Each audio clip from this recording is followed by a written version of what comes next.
জার্মানির কোনো ভিডিও দিলে যখন আপনারা বলেন আপা একটা ভিসা দিতে পারবেন, আমি চলে আসি। আসলে জার্মানি আসলে ইতালির মতো না, এখানে কোনো সিজনাল ভিসা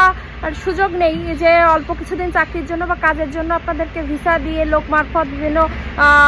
শর্ট টাইমের জন্য আর কি আপনাদেরকে নিয়ে আসা হবে, এরকম কোনো সুযোগ নেই। এখানে আসতে গেলে আপনাকে হয় ভোকেশনাল ট্রেনিংয়ের মাধ্যমে আসতে হবে, মানে ডিপ্লোমা কোর্সের মাধ্যমে আসতে হবে, তাহলে স্টাডি ভিসায় আসতে হবে, না হলে আপনি ট্যুরিস্ট ভিসায় আসতে পারেন, অথবা হচ্ছে বিভিন্ন ভলেন্টারি ওয়ার্ক আছে সেগুলোর জন্য আপনি ভিসা পেয়ে যাবেন, অথবা হচ্ছে আপনাকে ইউপিআর ভিসা নামে একটা ভিসা আছে, যেটা হচ্ছে এখানকার যারা কর্মজীবী মানুষজন আছে তাদের বাচ্চাদের দেখাশোনা করার জন্য একটা ভিসা আছে। তো এই ধরনের ভিসাই সাধারণত হয়ে থাকে। তো যারা স্টাডি ভিসা মানে ডিপ্লোমা করতে আসার ভিসা অথবা এই যে ভিসার কথা বললাম সেগুলো বাদে আসতে চান, তাদের জন্য এই যে অপরচুনিটি কার্ডের সিস্টেম আছে, স্কিল ওয়ার্কার ভিসা আছে, এইগুলো ছাড়া এগুলো সব প্রত্যেকটা জিনিসে কোনো মানুষের হাত নাই, এগুলো সব কিছু আপনাদের